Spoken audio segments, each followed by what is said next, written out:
Hi guys, it's Danielle here again from Evelyn and Sage Avenue. I'm back with another design team project for Ruby Tuesday. So that means I'll be using Heather's Digitals from Ruby&Pearlxo. Today I'm just going to be sharing how I make these document kits. I'm not actually sure what you'd call them, but that's what I'm calling them for today. You would have seen me use them in the past, so I like to make them to accompany journals, generally using any leftover digitals that I've had printed out, or they're really nice as part of kits. So that's journal kits because they do contain a lot of papers where you could remove them and make them into a journal.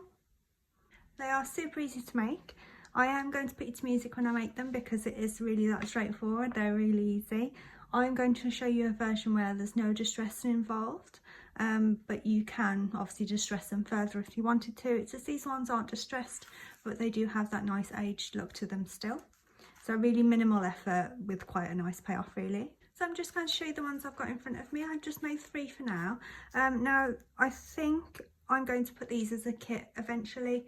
They're not actually tied to any journals at the moment or anything like that. They won't be for sale at this moment in time as I'm posting this video, but I will most likely make a kit with them or accompany them with some journals at some point. So they will be for sale eventually, but just not right now. Obviously I've just made them for the purposes of this design team project today. So I have made them in various sizes. Generally I do just like to make them in an A4 sheet, so a full printable. You can make them in any size you like, or if you're not in the UK you can obviously make them for your standard paper size. This is a smaller one. This is one of Heather's new digitals. When I open it up you will see this lovely printable here. That's part of Heather's new kit at the moment, which is called Bella, I believe. And then I think this one's from Bella as well, and this one might be from By the Sea, just if my memory serves me right. I just kind of kept with the blues and the neutral tones as generally I like to do. So if I just open this one up to the full digital, and then I'll just go over the kind of materials that you'll need to make them. So how gorgeous is that printable? I've had to do nothing to it other than just add some tape, and it just looks really nice and aged already. Yeah, a really lovely printable. I always think this printable will look really nice in as a journal cover, and you've got the blue version of it here, so it's the same kind of print from what I can make out, but just different colours, and I think they'd really look lovely as a journal cover. Now if you haven't seen me make these before, you haven't seen anyone else make them, they are kind of like faux documents. So they sort of look really aged and loads of lovely layers, just with old invoices. I normally keep it to a lot of neutral papers, but you can put anything in here, and I really think they're nice to accompany a journal or maybe a Happy Mail kit, because you can fill them with loads of papers that, because you use brads, you can take them out, and the recipient can do what they please with them. So I'm just going to go over the materials that I've used and what alternatives you can potentially use if you haven't got exactly what I've got. So it goes without saying, you'll need some digitals. Now you can do these with any digitals obviously. I found that Heather's collage pages would look really nice with this, and usually she has a collage page with most of her kits. But I've just stuck to kind of blue colours. These are the ones I printed out to choose from doing today. But I think I'm going to do this one, so I'll rip the page down and I'll just use this lacy section here to make a completely different size, but I think I'm going to use this one. This one's from Bella too. This one, I think this is her new kit. It's in Bella.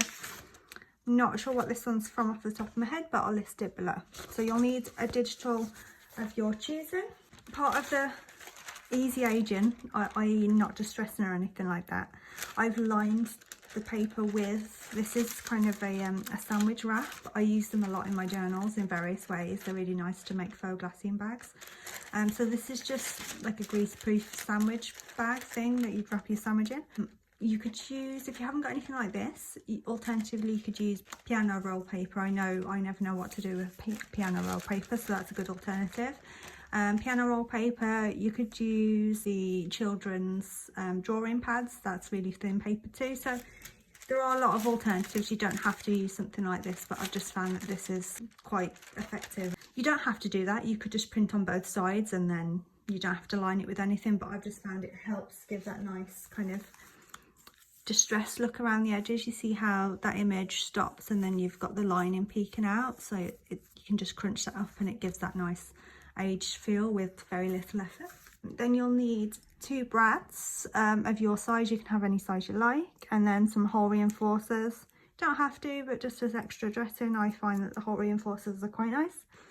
And then your filling. So I've just pulled some invoices. Again, I try and keep to neutrals, but that's just my style. You can fill it with whatever you like. So you've got music sheet paper, some invoices, as I say, neutral papers, plain papers, so just some kind of like vintage notebook papers. But yeah, that's what I've pulled to put in the one I'm going to make with you today. But again, you can put anything inside of them. You could even make it fully like a writing pad, so you could fill it with just lined paper, and that way you can just journal in it like that.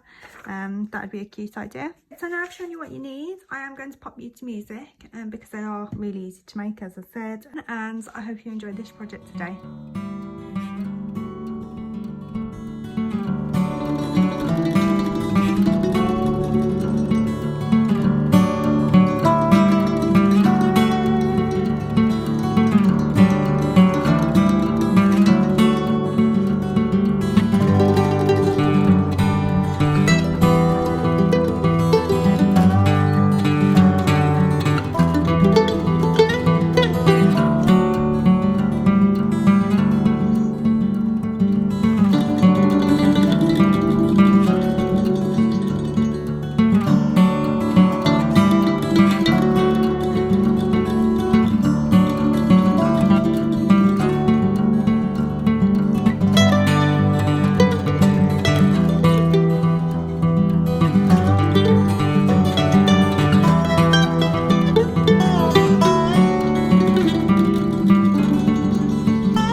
minutes to make, especially when you've kind of done one. You can do them in no time at all. You can obviously embellish them further. I definitely would put more tape on this one, so some stain tape, and I'd probably put some tape inside as well. But yeah, I usually, if I put them with a journal or a kit, I definitely add a charm to the little twine closure, just to add that extra bit of decoration. And you can fold them whichever way you want. So once you put your brads in, you can fold them whichever way you want. I usually use 3 folds, as you would have seen. So if I've got one open here, you've got the top fold, you've got a fold just below that, and then you've got a lower fold too. But once you've got those 3 folds, you can kind of bend them and fold them in whatever direction you want, just to make them look most visually pleasing. Yeah, so I hope you enjoyed this little project today, guys, and I'll see you again. Thank you so much for watching. Bye bye.